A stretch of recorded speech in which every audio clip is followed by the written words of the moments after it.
एक स्वर्ण अक्षरों का दिवस है। प्रधानमंत्री नरेंद्र मोदी जी के नेतृत्व में और प्रदेश के यशस्वी मुख्यमंत्री जी के नेतृत्व में, मोहन यादव जी के नेतृत्व में आज ये शुभ शुरुआत संभव हो पाई। 1,500 से 2,000 करोड़ रुपए का निवेश गुना में अडानी सीमेंट प्लांट का, 2,500 से 3,000 करोड़ का निवेश शिवपुरी में। यहाँ केवल मिसाइल का प्रोपेलेंट नहीं, लेकिन बारूद का, मिसाइल की असेंबली, समस्त रूप से सबसे विश्व की आधुनिक शस्त्र शिवपुरी में उत्पादित की जाएगी।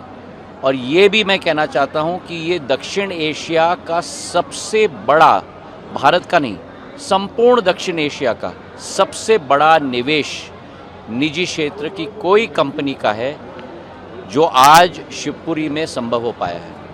मुख्यमंत्री जी का स्वयं इतनी रुचि, इतना संघर्ष और निवेशकों को आकर्षित करना, उनके लिए ईज़ ऑफ डूइंग बिजनेस के ज़रिए निवेश करवाने के सारे रास्ते खुलवाना, और आज उसी का परिणाम है कि चाहे ग्वालियर हो, चाहे गुना हो, चाहे शिवपुरी हो, ये श्रृंखला का निवेश हो पा रहा है। मैं ग्वालियर चंबल संभाग की जनता की तरफ से मुख्यमंत्री जी को दिल के गहराइयों से धन्यवाद अर्पित करना चाहता हूं, क्योंकि उनकी रुचि न होती तो ये कभी संभव नहीं हो पाता। और ये आज शिवपुरी के लिए तो ऐतिहासिक दिवस है। यही एक मुद्दा था जिसके लिए आप लोग पिछले 25 वर्षों से इंतज़ार कर रहे थे, और आज वो स्वर्णिम दिन आ चुका है। मुख्यमंत्री और अडानी ग्रुप के संयुक्त रुचि के आधार पर ये प्रयास आज सक्षम हो पाया है। मुझे इस बात की प्रसन्नता कि डिफेंस सेक्टर के अंदर जितना ये मध्य प्रदेश में निवेश का एक नया मार्ग खुला है, आज ग्वालियर अंचल में मध्य प्रदेश के लिए गौरव की बात है।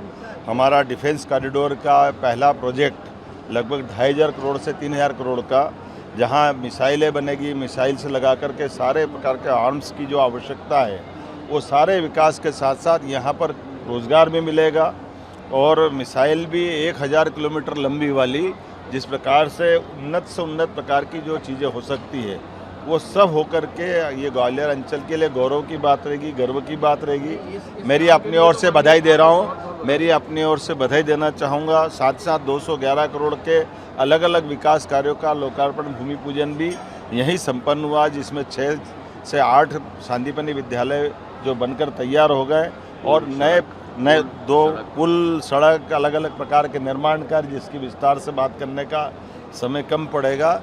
लेकिन इसी के साथ साथ यहाँ भविष्य की आवश्यकताओं के लिए माननीय सिंधिया जी ने जो बात रखी थी कि यहाँ हमारा अंदर का 4 लेन बने, जो 14 किलोमीटर का 120 करोड़ का, उसको बनाने की घोषणा की।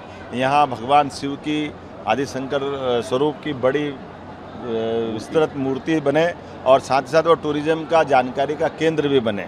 इसी के साथ अलग अलग प्रकार से यहाँ मेडिकल कॉलेज या कार्डियोलॉजी की दृष्टि से एक यूनिट तैयार होना चाहिए, उसकी बात भी हमने कही है कि ये भी यहाँ कराया जाएगा। 200 बेड का बच्चों का हॉस्पिटल अलग से हो, आसपास की विधानसभाओं के कई प्रकार के PSC, CSC और कई प्रकार की दूसरी सौगातों को भी दिए जाने की घोषणा हुई। विकास के मामले में यशस्वी प्रधानमंत्री के नेतृत्व में हम मध्य प्रदेश भी कदम से कदम मिलाकर भारत सरकार के साथ चलने के लिए तत्पर है। सब मिला के 4-5 हज़ार करोड़ों के काम यहाँ लगातार प्रारंभ होने की स्थिति में आए हैं। जैसा कि हमने यहाँ टाइगर रिजर्व चालू किया था माधव नेशनल पार्क का, उसका परिवार बढ़ रहा है। अब उस रिजर्व फॉरेस्ट के साथ ये गौरवशाली पर्यटकों के लिए भी मौका है। अब उछलते कूदते चीता भी यहाँ तक आने लगे हैं।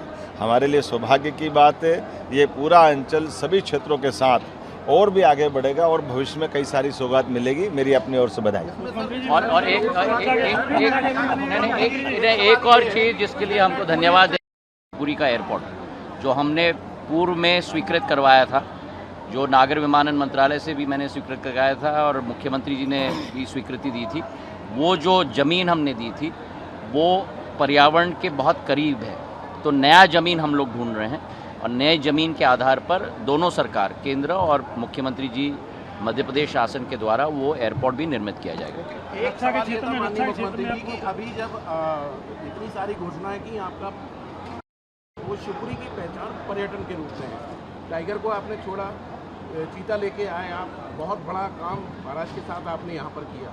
निवेदन ये है कि जब तक यहाँ पर टूरिस्ट सर्किट नहीं बनेगा सर, तब तक पर्यटक नहीं आ पाएगा। आप सर्किट कह रहे हैं, जब सर्किट की कारण ही तो जो हमारा रिजर्व टाइगर पार्क है ये जिंदा कर रहे हैं, और अलग अलग प्रकार से टूरिज्म सेंटर के लिए जो जो हो सकता है, केवल सर्किट बोलने से नहीं, वहाँ वो चीज़ें करें, इसी पे हम लगातार आगे कर रहे हैं। और उससे बड़ी बात जो मैं आज अपने भाषण में भी मैंने संयोग से छूट गई, 2 नदी जोड़ो अभियान के बड़े बड़े लाभ केन बेतवा और पार्वती काली सिंध चंबल दोनों का लाभ यहीं से मिलेगा। तो क्षेत्र के किसानों के लिए, किसानों की समृद्धि के लिए, विकास के लिए, इंडस्ट्री के लिए, पीने पानी के लिए, पशुपालन के लिए, सभी क्षेत्रों में ऐसे विकास के क्रम लगातार चलते रहेंगे। प्रभातखबर.com, विश्वास वही, रफ्तार नहीं।